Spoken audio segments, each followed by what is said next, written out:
Umiinit na po ang bakbakan dito sa ginaganap na US Chess Championship 2025.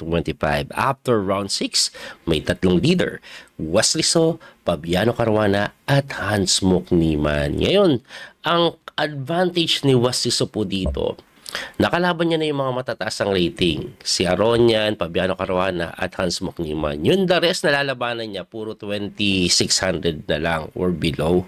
At eto na nga po, round number 7, kalaban niya yung rising star po ng Amerika, Grandmaster Andy Woodward.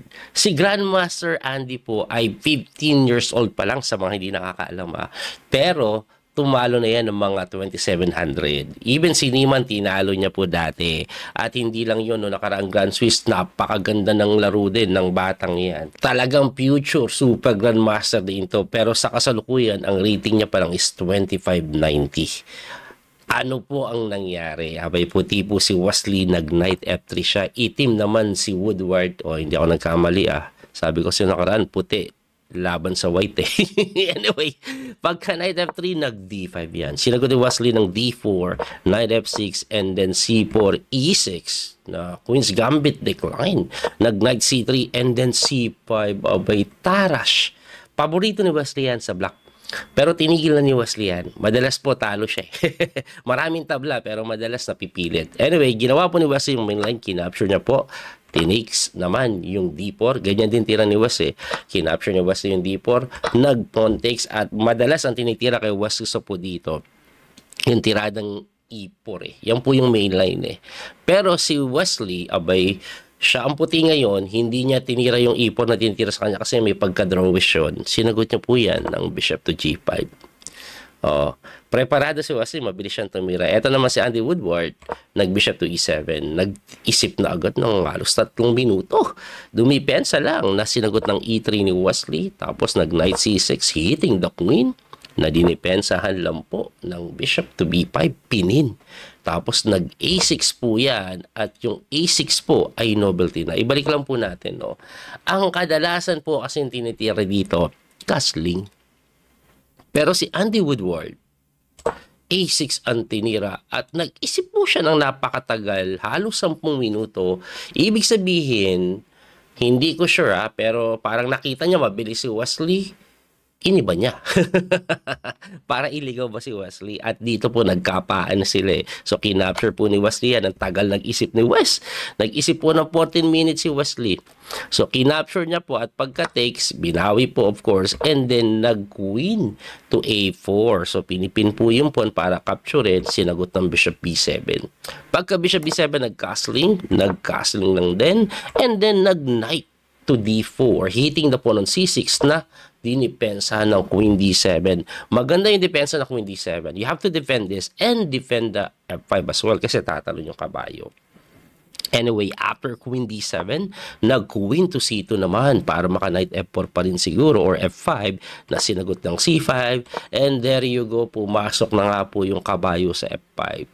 Pagkapasok sa F5, umatras yung bishop of course. You don't just give away yung pair of bishop mo. Itatakbo mo talaga yan na sinagot naman ng Knight to A4 with the intention of giving pressure sa may C5. So pagka talong po ng knight to A4, abay kala mo lalamang, kala mo gaganda yung position, pwede kasi mag C4, may talon doon, diba? Pero tinirahan lang po yan ng knight to E4 dito ni Woodward na equal daw nagbibigay ng pawn. Bakit? Kasi po, pagkatalon doon, nadepensahan ito while hitting the knight. So, hindi mo pa rin pala pwedeng kainin yan. For example, bishop takes D8 muna, rook takes, and then dito, pwede na bang tikman? Hindi, kasi mawa one piece doon, kaya may knight na iniintindi doon. Kaya napatras yan. At pagka-atras, ayan na, yari ka na. No? Pag kinapture mo to, takes to, hang ito, hindi mo pwede tulak, ganun-ganun, magiging weakness to throughout the game, magiging backward po kasi, mapipilahan. Pero Andy Woodward, nakita niya po yung brilliant move dito. Nag-D4 lang. Wow. Anong meron sa D4? Coach libre yung po na kinapture ni Wes. Binawi ng kabayo and then tinakes. At eto daw po ay close to equal kahit na, or most likely equal, kahit na po lamang ng pawn ang puti. Ang gagawin lang daw po is capturein po ito. Pero hindi tinira yan. Ano ba mangyayari? Pakita ko muna kung anong tira dito. May ganito. At si Andy Woodward, hindi niya tinira dahil thinking na 1 pawn down di ba? Pero grabe naman activity ng pyesa. Saka may kalakasan po ito So, kaya sabi ng engine equal yan Ibalik po natin, engine yun. Kung tao ang maglalaro, kahit ako, 1 pawn down ako, itutulak ko na lang yung pawn para magkaroon ng pass pawn. Pero mali pala yan. Kasi, kayang depensahan yan. Nag-rook na nga lang po doon sa may D1, tinulak, inatake, ayan, para hindi makaganito. Saka kailangan po yan dyan para depensa dito. Bakit? Kasi pagka rook fe8, which is a mistake, anyway, ang best move is queen to d3, pero wala pa rin, mag-f3 pa rin daw Tapos gaganin, pipilahan yan knight f1. Babagsak talaga yun dito. 1 pawn up. Anyway, nag-rook to f8, and then sinagot ng f3, napakagandang tira. Nag-queen to d3, na-capture takes, and then yun lang. Hindi na nga po dinipensahan ito. Hindi na po tinulak, minadali na yung rook to f2 kasi pag kinapture mo to, takes to 1 pawn up pa rin. At yun ang nangyari. Di ba? Yun ang nangyari. Okay? At dahan-dahan pinalit na ni Wesley So yan. Okay? So pinapalit, 1 pawn up. At dito po sa endgame na to, pakita ko yung ginawa ni Wesley. Umatras dumipense. Okay? Bigyan ko kayo ng idea how to play this. 1 pawn up ka sa may queen side. So, paano mo ipapanalo yan? Of course, pag lamang ka ng pawn, ibig sabihin, makaka-create ka ng pass pawn. Automatic yun, lalo na kung healthy, except yung mga double pawn, double isolated. Eto, pag tinulak-tulak mo yan, eventually magkaka-pass pawn ka. So, ang goal mo lagi is pass pawn must be pushed. Basic endgame principle yun. Kaya, umatras yung tore, bakit umatras din lang tinulak? Para kasi gaganon din yan Pwedeng ilaliman later on yan Or tamang eto tapos tulak na ganon. Anyway, nag-G5 yan. Knight to D4. Tumakbo sa may D5. At ayan na. Di ba? Nag-King F6. Of course, King must be active on the endgame. King must be active on the endgame. Nag-King E5. And then, nagtira lang po ng G3. Sisipain yung King na sinagot ng takbo lang paatras tapos nag-a pawn na si Wesley. One of the best thing na nangyayari ngayon bukod po sa 1 pawn up si Wesley, 33 seconds na lang si Andy Woodward. So pagka-a pawn ni Wesley, nag-h5 na mali. Alam niyo ba't mali yan? Maiintindihan nyo po yung mga pawn moves. Depende po kadalasan sa piyesang meron ka. Like in this case, meron kang bishop na nasa light square. Linagay mo sa light square yan, magiging bad to. Ito nga bad na dahil hindi maitulak nasa light. Ibig sabihin po kasi niyan, kung nasa light square ka, lagay mo yung pawn mo sa light square, hanggang depensa ka lang. Maghihintay ka lang, maatake na maatake. At nakita ni West yung mali niyan, kaya nag-H4 So, capture takes, ayan na. Hanggang depensa na lang. So, pagkatira po noon, nag-rook to C7, hinamon, pinalit. Kasi once mapalit ang tore, mas dadali ang buhay. Dahil bad bishop na. Anyway, nag-rook takes C2 na pilitan. Ibalik ko lang in case na umiwas ka, may check. Babagsak yung isang pawn. Kaya nga po kinapture takes and then gumanon, tinulak ni Wesley. Parang ang weird pero force kasi yan. Hindi nag-create ng pass pawn kasi persado. Anong plano ni Wesley? Mag-create pa rin po ng pass pawn. I-B5 pa rin po yan. Paano? Nag-King D5 Tapos nag-Knight to D4. Nasa move 42 na pala sila kaya tumaas na yung oras sila pareho. Attacking the bishop, umatras. Kasi kakainin pag nag-endgame, talo ka agad. Pero boom, ayan na yung sinasabi ko. Grabe ka sharp ni Wesley dito sa endgame na to, Nag-create ng pass pawn must be pushed. Outside pass pawn kasi yan. In case na i-takes po siya ng pawn, magkakaroon po ng A6 tapos loy to loy ang tulak kahit na equal na ng pawn. Pero may tanong po kasi dito ang karamihan. Coach, bakit mo kasi kakainin ng pawn? Pwede naman nating eliminate yung kabayo at bishop takes. Kasi sa pagkakataong ito, malapit yung king, may pass pawn ka din. Diba? Aba, Wesley sobrang sharp ng plano. Hindi niya pala gustong kainin yan. Obvious naman pag kinapture mo mali. Kasi nga malapit yung king. Ang ginawa, liniligaw niya ng landas. Nag-knight to f5. Ayun pala yun. Gusto niya lang mawala yung bishop dito para makatalon. Ano ngayon? Ayun. Yan ang tatargetin. Kaya nag-bishop d7 yan. umatras na nga po. And then nag-king move para counterplay sana, pero lahat po yan ay wala na. Dahil pag na-capture po yung pawn na nandito, abay tuluyan ng hindi madepensa ng bishop. Tingnan nyo pa ginawa ni Wesley, nag-king move muna, di ba? Very important yung king move before you takes para hindi makadepensa ng ganon. Kaya napilitan yan eh. Gumano, no? Talagang babantayan niya, kailangan niya makatulong. Kaso, wala eh. Di talaga makakatulong. Kinapture po yan. Gumanon para sana makatulong. Napakagandang knight move. Hindi ka makaharang doon. Hindi ka makapunta dito. Tutulakan ka lang with the tempo. Kumounter na lang sa kabilang side. Tulak si Wesley ng pawn. Kumounter na lang doon sa kabilang side. Pero binarahan at naparesign. Walang way para ma-stop to. Walang paraan. Kahit po tumulak ka pa ng pawn dyan, manggulo ka man lang, wala, kainin lang. O, dito na. Para makadepensa na doon. Wala, 8-6 lang eh. Yehey, nakadepensa. Pag inatake kita, saan ka pupunta? Dito ka na naman sa likod. Thinking na magaganan, may ganyan. Walay, may harang.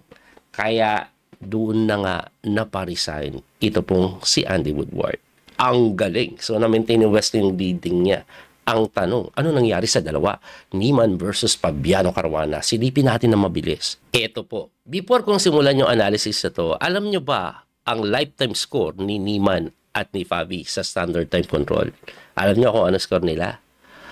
4-0 si Niemann. 4 na beses tinalo, 1 beses na tabla. So, sa 5 laban nila, 4.5 si Fabi. Ibig sabihin, bugbog sarado si Niemann. Ito yung pang-6 na laban nila. Makabawi na kaya si Niemann. Bilisan po natin yung opening. Ayan. So, E4 po, Italian game. Pero nag-F5. Grabe yung approach dito ni Fabiano Caruana. Medyo magulo. Na sinagot po ito ng castling. Tingnan nyo, nag-iisip na sila pareho opening pa lang. Wala. Ibig sabihin, opening prep. Nakalamang dito si Fabi. Ibalik ko lang, question mark yan. Ang tamang tira pala dito is queen here. For some reason, wag ka daw magkasing sa king side. Alam niyo kung bakit? Ito kasi nangyari dyan. Pagkakasing nag-F4. Pagka F4, nag-B4, knight E7, A4, binomba. At lamang na agad ang itim. Ang weird po ng opening nila, hindi ko alam kung linya to hindi linya. Saan kaya nagkaroon ng novelty? Balik ko lang, gusto ko. Curious lang ang weird kasi ng opening. Ayan, dito agad novelty pagka F4. So, D4 ang tinira, B4 eh. Medyo na-weirdohan nga ako dun B4, masyadong dinilayed. No? Anyway, pagka F4, nag-B4, at ayan na nga po ang nangyayari. Ayan, binuksan pa rin. Pero, grabe na yung pawn sa kabilang side eh. Hirap na laruin eh. Ayan, matake na nga lang dun. Ang ganda pala ng pawn sacrifice na yan. With the idea of, in case po nakainin mo, libre, ba't di kinapture? May knight to B5. May pressure dito, threat kakainin na ganun. So, nanggugulo na ganun, pero hindi pinahintulutan tumalon eh. Sini-6 lang. Ayan po ang nangyari. At na-atake ng gusto dito. Yan, mali na naman daw. Ano ba tamang tira? Kumounterplay na. Bumutas ka na. Bumutas na. Tapos tumalon dito, tapos gumanon. Kasi wala eh. Walang ginawang counter dito si Niemann eh. Tingnan nyo medyo umatak siya sa gitna. Pero, pagkabomba dun, wala na to. Eto, tapos na. Ayan wala eh.